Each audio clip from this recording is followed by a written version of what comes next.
Аз имам един приятел от Пловдив, в едно пловдивско село, това е единственият човек, победил Стефка Костадинова. Сега, не съм я победил, на скока. Треньора на младежкия национален отбор, може би съвсем целенасочено искаше да ме елиминира. Защото аз тогава, едно хлапе от Перник, започва да тренира преди 1 година, отива там в националния отбор да му побеждава състезателите. Свършва тренировката, става Абаджиев и казва, започва да говори така, той обичаше лекции да изнася. Хайде сега, вика, момчета, време е да започнем вечерните тренировки. Лагери да хода, бе, човек. Сина ми се роди на 3 януари 1996 година. Аз вкъщи ли си стоя, все пак жена ми е сама. В Германия ли хода да дигам, на лагер ли да хода, викам. И сега казвам на всички, по-добре 2 сребърни медала, отколкото 1 златен. Специално за мен е така. Идва вика от време на време на контролно. Ходех на контролни на Диана Бат. Знаех, че те всички искат аз да загуба. Дигам 5 кг по-малко, примерно, за да не знаят колко мога. И този път, това е номера на умрялата лисица, дето се вика. Заплатата в националния отбор беше 120 лева. Аз, понеже не съм на лагер, не я получавам.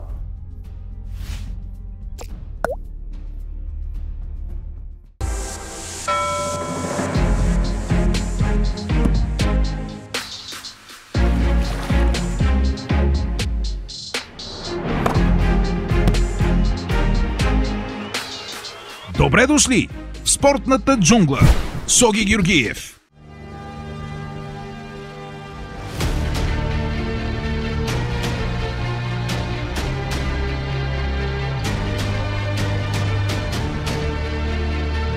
Born Winner. Роден победител. В втората част от интервюто с легендарния български щангист Йото Йотов ще се върнем назад към най-паметната година в неговата кариера – 1997. Тогава той става световен и европейски шампион, а освен това печели класацията на спортист на годината, като изпреварва емблематичната лекоатлетка Стефка Костадинова. Born Winner продължава да помага на елитни български спортисти в преследването на техните мечти. Разгледайте и поръчите от протеиновите барове на компанията от техния онлайн магазин. Точният адрес е долу в описанието. Още преди да е започнала същинската кариера на Йото Йотов, той трябва да се справи с огромен проблем. Треньорът на младежкия национален отбор не го е харесвал и е искал да го елиминира. Как успява да се справи с този проблем Йото Йотов, ще чуеме след мъничко.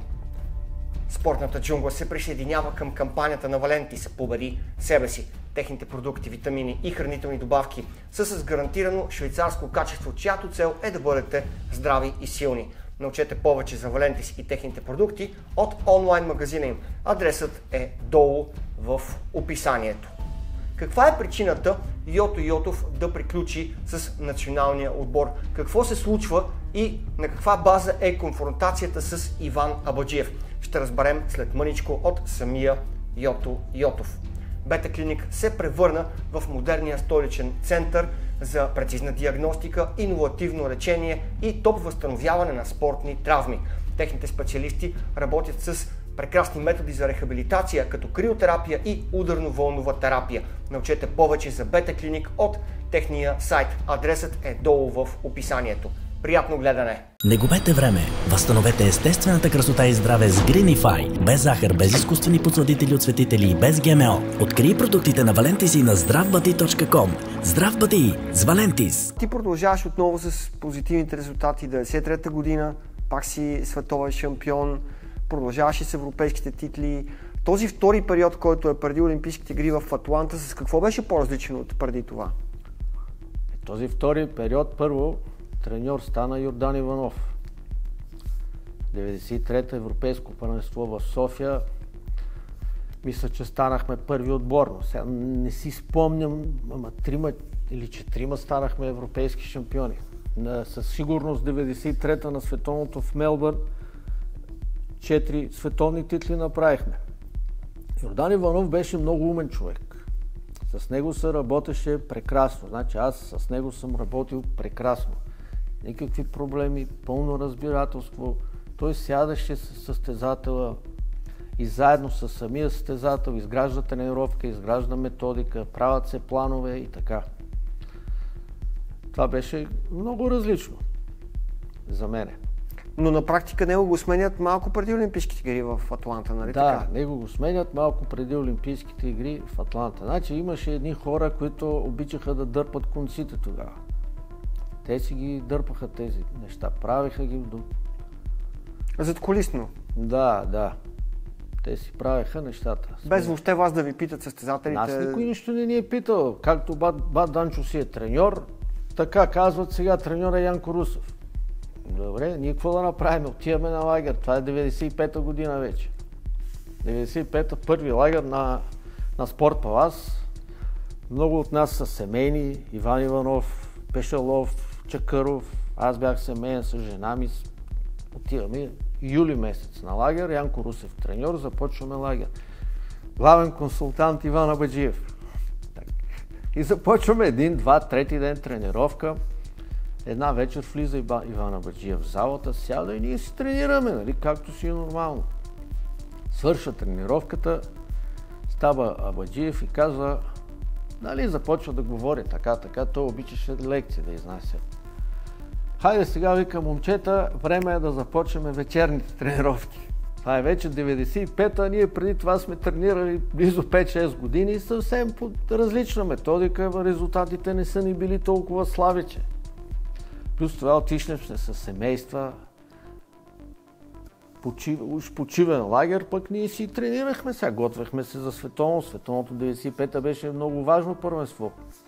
Определяше се битка за квота. Битка за квота за Олимпиадата, защото тогава беше важно отборното класиране, не индивидуално. И Абаджиев казвах, айде сега време е да започваме, ходете да вечеряте и след тези си колко време елате в залата. Настъпва едно мълчание, може би минута, никой не си тръгва, никой не става, никой нищо не прави. Янко Русев видя, че положението не е много добро. И стана и каза, момчета, хващайте фитилите. Фитилите са едни помощни такива каишки, с които правиме тяга обикновено. Направете си 5 петици тяга и сте свободни. Няма да имаме днеска вечерна тренировка. Ще видим, аз съм треньор, аз ги решавам тия неща. Няма да имам вечерна тренировка, направете си тук тия тяга трябваше да направим. Иван Абаджиев стана, беше леко така ядосан. Вие не искате да ме слушате, не искате да тренирате моята методика. Вие, вика, ще се провалите, стана и си тръгна. Просто в ония години времената вече бяха много по-различни. Ние бяхме повечето стари състезатели. Тренирали сме малко по-различно. При Йордан Иванов ви казах, индивидуалната беше тренировката. Ако искаш да ходиш след вечеря да тренираш, можеш да отидеш. Можеше да се променят нещата. Той имаше индивидуален подход към всеки състезател. Нямаше как сега пак да тръгваме да се връщаме на 87-8 година с вечерни тренировки и така нататък. Не беше дошло това време и мисля, че то си беше отминало. На самите Олимпийски игри в Атланта, там как се получиха нещата? Ти си споделял, че не си бил в толкова добра форма в месеците преди Олимпийските игри, както е било преди Барселона. Може би първо трябва да споменеме световното 95-та година. Световното 95-та отбора аз станах втори, мисля, че 2/3 места, обаче като отбор ние взехме пълна квота за Олимпиадата, което беше все пак добре. Добре беше, като отбор имаме във всички категории представители. 95-та, идваме вече 96-та Олимпийската година. Аз дигах в Германия, тогава се дигах в Германия, имах не лоши резултати. Аз се бях разбрал с Янко Русев, че на европейското няма да участвам, защото ми идваше в повече. И обаче не, вика, трябва да ходиш на всички лагери. Какви лагери да хода, бе, човек? Сина ми се роди на 3 януари 96-та година. Аз вкъщи ли да си стоя, все пак жена ми е сама. В Германия ли да хода да дигам? На лагер ли да хода, викам? Не, вика, задължително е. Задължително, вика, ти трябва да ходиш на лагер. Сина ми се ражда на 3-ти, те ме накараха на 4-ти да отида на Спорт Палас. на спорт аз ме накарах и това, ако не беше Олимпиада, въобще нямаше да им се занимавам с никакви лагери и с нищо. И пак там едни хора, които си мислят, че ръководят всичко. Няма значение, отидох, стоях 5 дена и ме освободиха. Ако ги питаш сега за какво беше нужно това, те няма какво да кажат. Върнах се тук, тренирах си пак в тази зала, участвах се в Германия, свърши ми първенството в Германия. Сега викаш, ходиш на лагер на Белмекен. Викам, добре, отбора се готви за европейско първенство от 96-та лагер Белмекен. Викам, добре, ще ходя, какво да правя?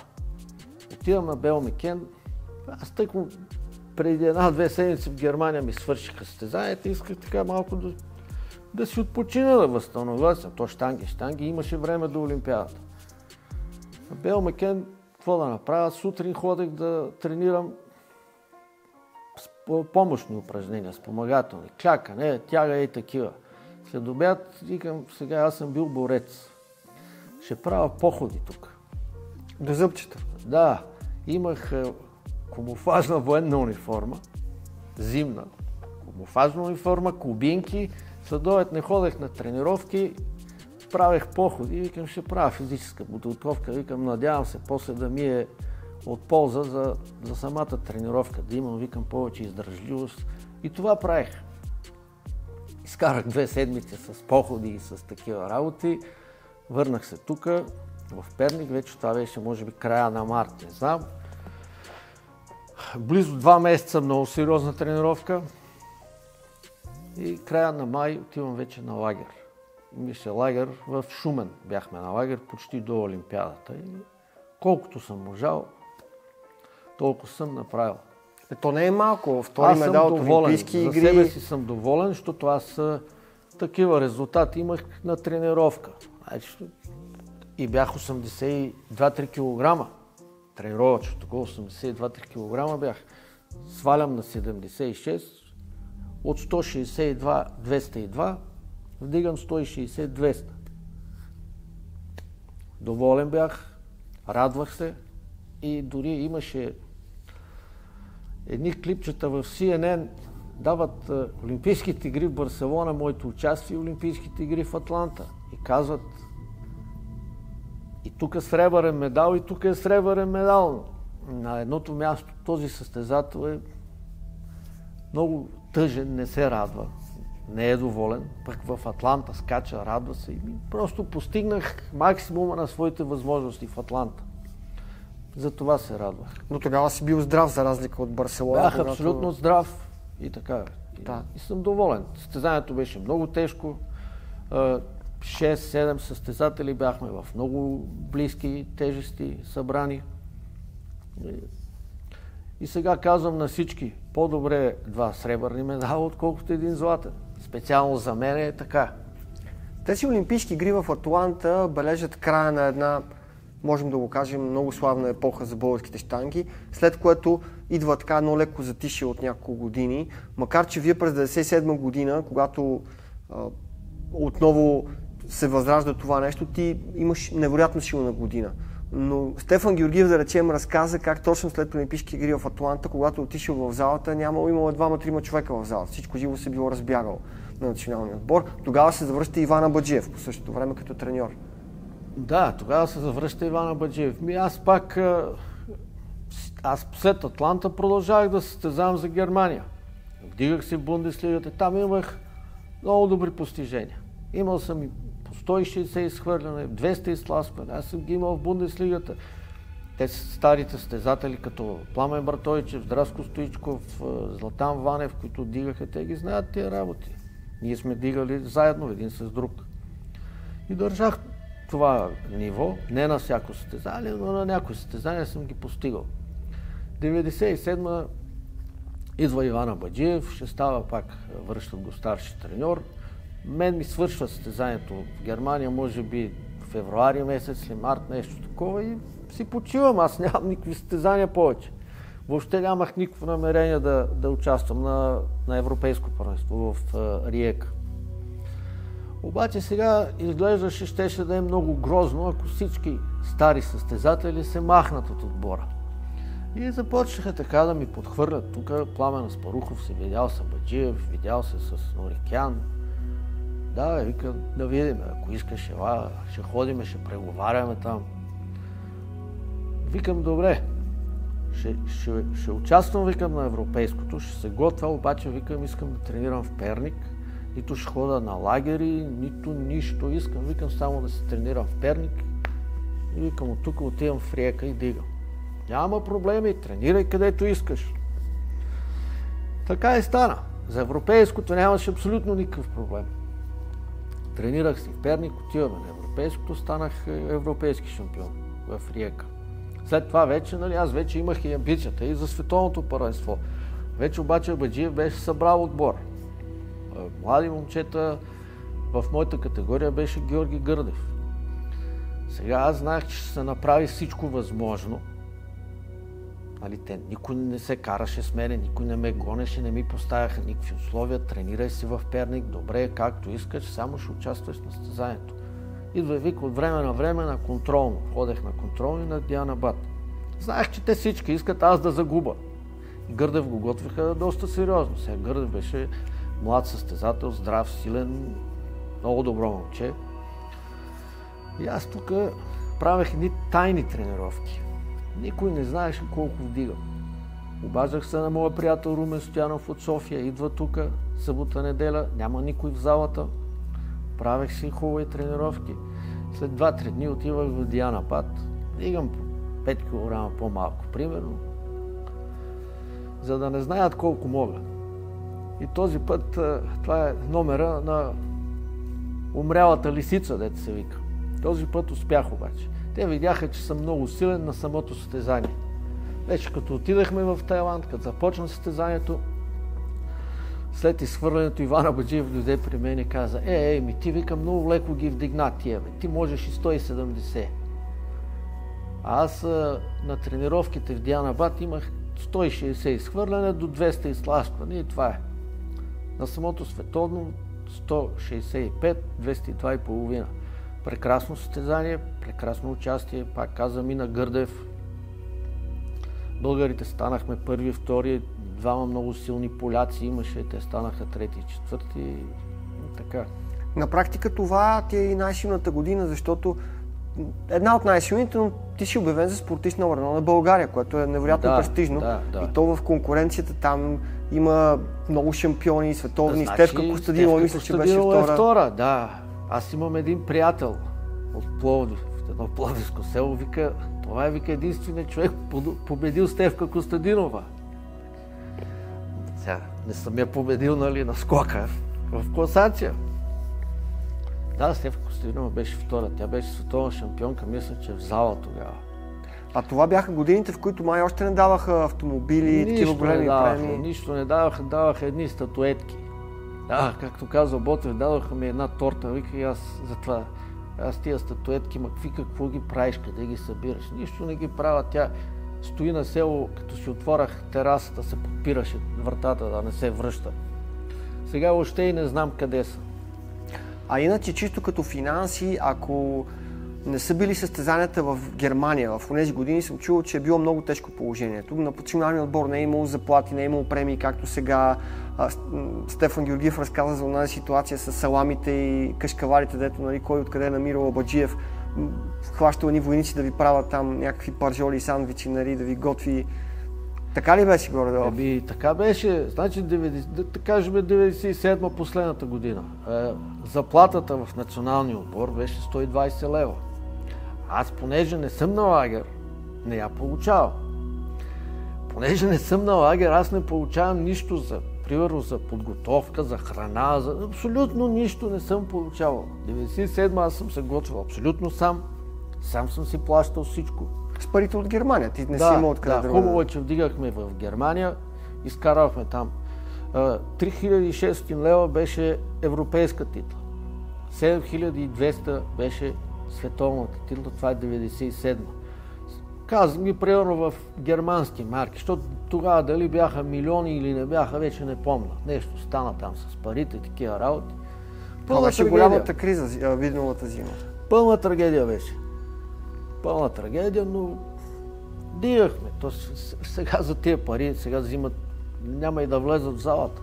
В онези гладни години, ти всъщност 97 година ти е последната с националния отбор. Какво се случва? Защо решаваш да спреш да се състезаваш? Значи 97-ма, на края на годината аз бях обявен и за спортист номер 1 на България. Ходихме на награждавания, ходихме на интервюта с Иван Абаджиев. Уговорката беше да продължиме до Олимпиадата. И така движихме нещата. 98-ма нямаше да участвам на европейското, направо за световното да се готвя. Така, за световното така си тренирах, така готвих, участвах си в Германия, имах много добри постижения там. Обаче 98 лятото ходех петък и понеделник на контролни на Дианабад. Отивам там, вдигам 160 изхвърляне, 200 изтласкване. Сега другите момчета не бяха кой знае колко добре. Мисля, че Ванев се беше контузил тогава, 98, ако не бъркам. Беше контузил лакета. Нямаше в отбора състезатели. Тогава вече, мисля, че не катарската сделка, ама тя май беше след това. Тя е горе-долу тогава, 98-99 година. Да, и тренираха и катарски отбор, и нашия отбор. И много хора взеха да говорят, че той Йото си тренирал в Перник, пък дига за националния отбор, така и Абаджиев, така малко го дразнаха тези неща. Аз нямам нищо против никой сега, нито имам против неговата методика, нито просто исках тук да тренирам. Така ни беха уговорките. Отивам там на една тренировка, той вика, слушай сега, момче, ти ако искаш да участваш на световното, трябва да дойдеш, вика, тук на лагер. Иначе, вика, няма да участваш. А това беше юли месец. А уговорката беше до тия примерно месец и половина, два, да речем септември, октомври. Месец и половина, два преди световното. Какво ще правя юли месец, като аз имам добри постижения? Но тогава точно тези приказки надделяха, че Йото тренирал в Перник, пък ставал шампион и такива неща. И аз викам, добре, викам, довиждане. Станах и си тръгнах. Абсолютно, нищо друго не съм казал. И след това, като се замислям сега, аз съм постъпил правилно, поради една много проста причина. И да бях останал, и да бях тренирал, аз на Олимпиада нямаше как да участвам. Защото в деня, в който вдигат моята категория 77, минути преди кантара се спира целият отбор. Това ми го разказва Андрей Иванов, който се състезава за Катар. Андрей Иванов и Пламен Желязков от нашия отбор тръгват да участват и ги спират. Няма, вика, връщайте се. Как ще се връщаме? Връщайте се, вика, спира се целият отбор. И българския, и катарския. По-хубаво, че съм отказал от 98, отколкото да се готвя още 2 години и да преживявам тия неща. Мисля, че правилно съм постъпил. Както са ги преживели Асен Златев, Стефан Ботев в село. Да. Отвратителна работа. Не го пожелавам на никой да се готвиш за най-голямото състезание в живота си и накрая да ти кажат, ама ти не можеш да участваш. А на практика тези момчета не са имали никаква вина. Това е може би съдба, но ти след като 98 някъде на практика решаваш да спреш националния отбор, е имал и вариант за Хърватия да се състезаваш. Дори започваш там да тренираш с тях. Какво се случва там? Как покрай Пашилов, предполагам, са станали нещата? Аз запознах се там с техния треньор. Ходех, аз вече бях и на години, вече категорията смених, отидох 85 кг, станах. Участвах, мисля, че 2006 на световно първенство в Санто Доминго беше. Доминиканска република, ама то беше просто повечето така да направим малко разходка до Карибите. Добре, толкова дълга кариера, с толкова много успехи, световни, европейски титли, 2 медала от Олимпийски игри. Сега с какво се занимава Йото в момента? Мечтаеш ли отново да видиш в ето тази зала, в твоята зала, наследници, които да тръгнат по твоите стъпки? Сега основно съм пенсионер.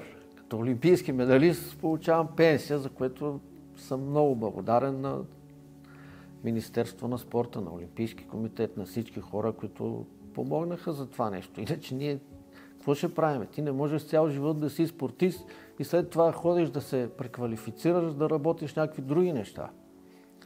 Много е трудно и затова трябва да сме благодарни всички олимпийски медалисти за това, че държавата се е погрижила за нас.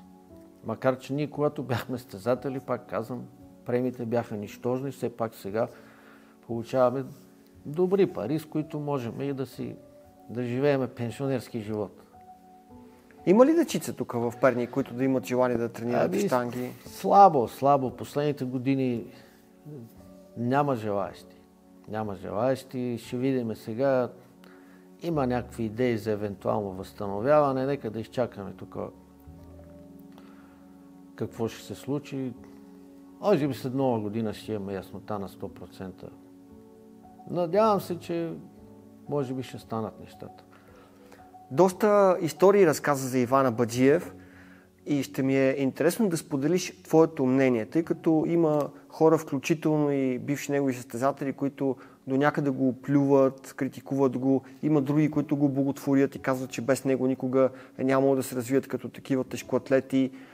Какво е твоето мнение за личността на Иван Абаджиев?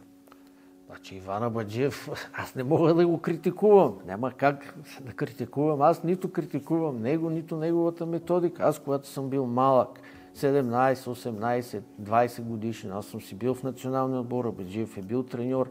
Всичко, каквото е казано, аз съм изпълнявал, не съм мислил, не съм разсъждавал и така нататък. Сега той, че винаги е мислил за доброто на отбора, на щангите, това е така. Но просто ви казвам, че 95-та година, когато той трябваше уж да бъде консултант на отбора, времената бяха такива, цялата система рухна, идва някаква демокрация сега, за добро или за лошо. Още повече ние с Йордан Иванов работехме прекрасно. Нямаше как да се връщаме отново на тия тренировки сутрин от 8 вечер до 10. Аз така мисля за себе си. Коя ти е случката с него, която завинаги ще ти остане? Някои думи, които ти е казал мотивиращи. Ти каза как всъщност той те е подкрепил, когато треньора на младежкия национален отбор не те... Това е така. Треньора на младежкия национален отбор, може би съвсем целенасочено искаше да ме елиминира. Защото аз тогава с едно хлапе от Перник започвам да тренира преди една година, отива там в националния отбор да му побеждава състезателите. Как ще стане тая работа? Няма как. И тогава, Абаджиев, той е както се казва, върховния главнокомандвач, той ме взе да ме провери. Кирил Янков беше човека. Тук аз не мога да кажа нищо. Защото той взимаше не само мене, такива млади момчета като мене имаше много. При Иван Абаджиев, млади, на моя възраст. И по-малки имал. Вкарва ги там в национален отбор, мъжете стоят месец-два, да види как върват, що върват, просто ги наблюдава. Наим, да речеме, Сулейманов, го е взел много млад. Ти с него успя ли да се засечеш в мъжкия отбор или той малко в България не. Да. Наим избяга 86-та година накрая. А ти ще от 87-та на практика. Аз отидох 87-та. Всички други ги познавам. Тренирал съм с тях на един подиум. Получавал съм много ценни съвети. Примерно от Антонко Джабашев. Сега да не изпадаме в подробност. Кой какво, що. Просто казвам. Асен Златев, като бяхме 92-та на подготовка в Унгария, също така. Аз много обичах да хода до залата с него и постоянно го разпитвах. Кажи, бата Сене, кажи, бата Сене. Той вика, ти вика, много ме разпитваш. Викам, искам да знам, викам. За мен, викам, ти си голям човек. И така, когато си в един отбор с такива легенди, с такива щангисти, ти няма как да... Ти искаш да ставаш като тях. Няма как. Дори един случай, който забрави го. Примерно Антонко Джабашев. Аз ставам световен шампион за младежи, 89-та. Влизам в национален отбор, старите ни честитат, така. Кучата вика, браво, вика, честито. Обаче вика, гледай, тук хора има по 3 пъти световни шампиони за мъже, вика, ти става пионерска титла, къде си тръгнал? Той веднага те приземява, да знаеш, че... И ти е направил услуга. Разбира се, аз го казвам с добро. Аз казвам, че от него съм запомнил много неща. Скъпи приятели, ако това видео ви харесва, дайте едно лайкче, абонирайте се за YouTube канала Спортната джунгла, натиснете камбанката и бутона за благодарност. В нашите социални мрежи Facebook и Instagram ви очакват актуални новини от бойните спортове. Пълните версии на тези новини може да научите на нашия сайт jungle.bg. Специални благодарности и за членовете на нашия YouTube канал, които помагат да се развиваме. Приятно гледане! За съжаление, виж колко през годините нещата така са станали, че вие сте били съотборници, но пък в един момент покрай Федерацията по вдигане на тежести се изпокараха доста хора. Ще се оправят ли всички онези скандали, които възникнаха през последните години? Сякаш някой урочаса от тази федерация. Непрекъснато, вместо да се говори за победи, за успехи, за следващата генерация, повече се говори за проблеми. Ами аз не виждам как ще се оправят нещата. Тези скандали тръгнаха много отдавна. Може би от 25 години. Не знам. И хора, които сме били приятели, били сме в една стая, тренирали сме заедно. И сега ти трябва да се чудиш какво става, кой ти е приятел и кой не е. Един съвсем случай такъв имах. Сина ми отива да учи в Пловдив, искаше да тренира в залата. Аз отивам, минавам по край залата и се чуда сега да вляза ли, да не вляза ли, как ще погледнат на мене. И се обаждам, Неделчо Колев беше президент. Викам, бат Неделчо, викам, тук в Пловдив, аз го подкрепях, нали, аз не го крия. Подкрепя го. Викам, тук сина ми учи в Пловдив, така аз викам, сега съм пред залата, ама дали да вляза вътре, викам, тук с какво око ще гледат на мен, нали, да ме гледат като някакъв такъв навлек дошъл. Ми вика, влезни и ще видиш. Да, там стигнахме. Няма проблеми, да влязох. Познаваме се там с треньорите, добри момчета, всичко беше точно. Какво ти е мнението сега за ситуацията с Карлос Насар и Стефан Ботев? Карлос иска сам да си тренира, иска сам да си определя какво ще пише в договора му като национален състезател. От друга страна Стефан Ботев иска да намери спонсор. Спонсор иска съответно Карлос Насар да носи спонсорското лого и да представлява този спонсор. Значи, не мога да дам точно мнение. Той и аз не знам какво става. Варианта, ако Карлос Насар иска да се състезава за България, той трябва да се разбере с Стефан Ботев. Не може така. Това е факт. Ако вече иска да ходи в чужбина, не знам какво става, не мога да давам мнение. За самия Карлос, какво ти е мнението? Като състезател е започнаха вече уникален. Сравненията с Наим Сулейманово. Нали? Да, уникален състезател е, огромен талант. Гледаме го, радваме се. Аз казвам, нали, аз като гледам щанги, искам да гледам примерно Карлос, не да гледам някой, дето тишъл, става 8, 12, 15. Дано да се разберат нещо. Не мога да кажа нищо. Трудно ми е да взема страна. Защото аз не знам какво... Едни говорят едно, другите говорят друго. Истината е винаги по средата. Нямам представа се. Нито съм им запознат с договорите. Аз мисля, че примерно все пак федерацията постъпва мъдро. Ако погледнем федерацията борба, Кирил Милов, Новиков въобще не ги пускат на състезания. Нашите поне, което иска, може да ходи да участва. Което е положително за мен. А какво е специалното на Карлос? Ти имаш наблюдение над няколко поколения щангисти. Самият ти си бил на абсолютния връх в щангите. Какво според него е по-различното, че го прави толкова силен, толкова успешен, а той е само на 21 години? Точно това, че той от много малък започва да участва на състезания за мъже и да побеждава. Значи, на мен ми трябва са колко години, за да ги постигна тези резултати, той ги постига много бързо. И така на пръв поглед изглежда, че и с огромна лекота. Не е толкова с огромна лекота. Човека влага огромен труд в това нещо. И има хубав екип около него. Сега дори със Сен Златов е започнал да работи. Човека, в който ти си ходил да искаш съвети преди години. Така.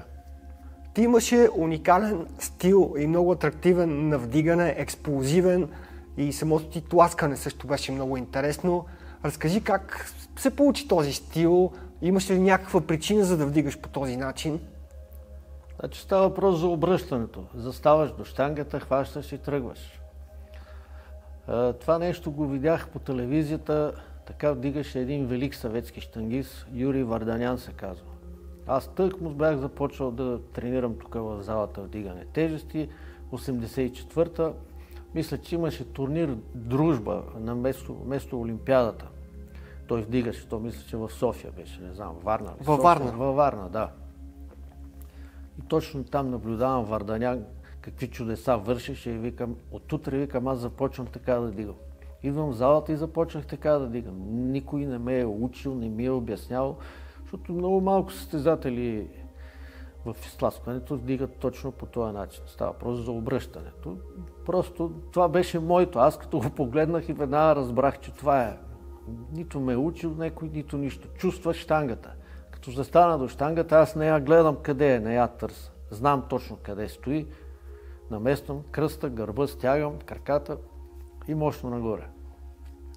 И винаги си го правил това много бързо, не си застоявал, защото има състезатели, стоят, обикалят. В изтласкването така беше, това си е стил. Виж, на изхвърлянето обичах така да... Чаках часовника да минат 30 секунди и като падне под 30 секунди, тогава вече се... Малко повече се застоявах на изхвърляне, но на изтласкването дори аз мисля, че това ми помагаше. Ти като стоиш, много те краката омаляват долу. За мен беше много добре този стил. А чисто психологически, предполагам, също е много важно, защото така нещата минават много бързо.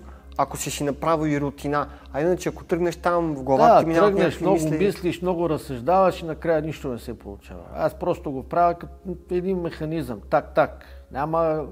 Аз знам какво трябва да направя. Нямам случай като състезател да съм объркал обръщането.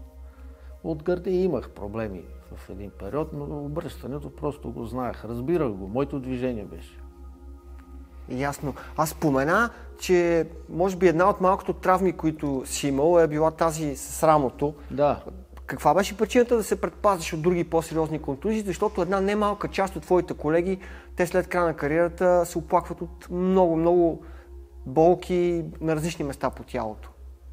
Имал съм болки в коляно ме боли, плешка ме боли, нещо кръст, обаче те са били временни за определен период. Може би така ми е била тренировката, така ми е била подготовката. Обичах да се паза повечето. Спазваха и много режим. Значи аз в колата не се отварят прозорци, не се пускат климатици и така нататък. Пешелов, твоя приятел, разказа, че на едно от състезанията на Олимпийските игри точно за един климатик му проваля всичко. Мисля, че дали не беше и в Атланта. Възможно е. Йото Йотов, много ти благодаря за прекрасния разговор, за това, че ни върна назад в онези изключителни години за българския спорт и българските щанги. Финално, какво послание би дал към младите талантливи щангисти, които биха искали да тръгнат по твоите стъпки? Какво би им казал? Кои са най-важните неща, за да бъдат успешни? За да бъдат успешни, трябва много да тренират. Значи без тренировка няма как да стане. Трябва да намерят, много важно е да си намерят правилния треньор. Това е за мене и трябва да знаят, че трябва много работа. Както и да тренираш, която и методика да тренираш, каквато и система да тренираш. В нашата зала без труд нищо не се получава. Трябва много тренировка. Сега вече колко е много, това треньора ще определи. Супер! Огромни благодарности за прекрасния разговор и се надявам следващия път, когато дойда в твоята зала, където ти си израснал, където си изковал най-големите ти успехи, да бъде пълно с деца и ти да им показваш как могат да станат големи шампиони като теб. Дано, да сме живи и здрави до тогава.